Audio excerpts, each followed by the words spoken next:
pangit, wala nang gas-gas na, wala nang mga handle, ay tinapon ko pa.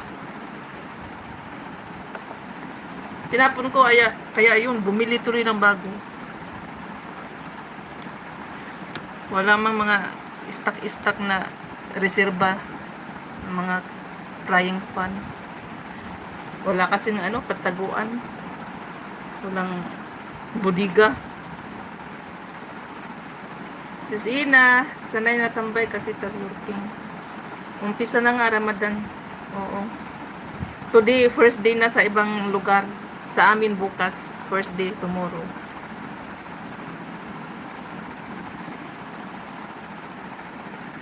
May boses ba ako? Parang hindi ko yata naon yung volume.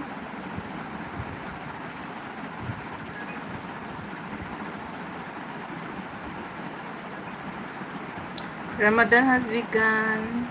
Ayan, thank you so much Sis Ina for always supporting me. Sabi ni Sisi Koy Stephenas.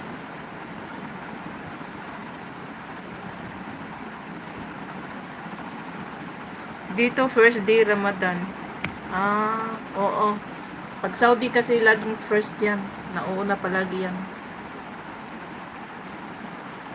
Kami nasa pa. Kinabukasan pa kami mag-start.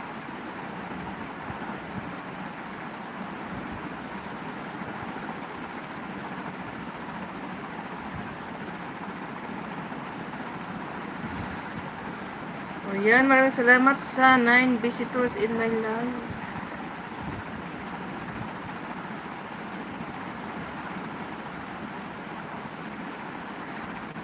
Tinignan ko sinong nag-live. Si Maricoy. Kakatapos lang pala.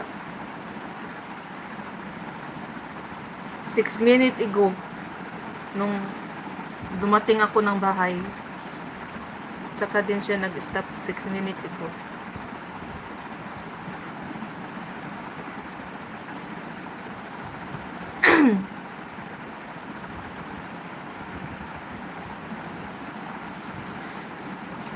Wala na talagang lamig. Pumunta kami ng bayan, lakad-lakad, grabe yung pawis, tagaktak. Yung mukha ko, pawis na pawis.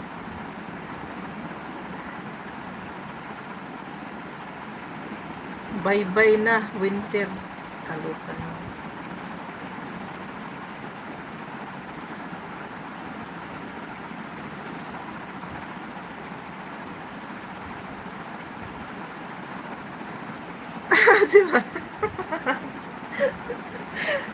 Kulasa, budol ka. Malilito na yan si Sis Melanie. May kulasa, bulol. Pero lagi niyang binabasa, bundol o budol. Natatawa ko kay Sis Melanie. Ngayon, meron na talagang budol. Kulasa, budol. Nandito Sis Melanie, di ba? O, ayan. May mga ano-ano na yan. Klaro na talaga. Budol ka. Ba, nadagdagan na naman ng dalawa, tatlo. Yung mga sundalo niya. Si Kulasa Tutong. Maring Itit. Kulasa Budol ka. Aba, tatlo nga nadagdag. Nabudol na.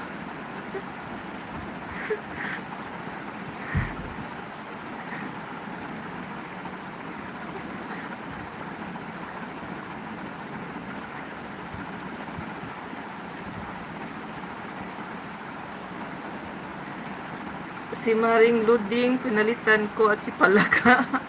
Yun. Wala nang magluding-luding. Sila din yan. Okay. Kala ko nadagdagan na naman ng gadget.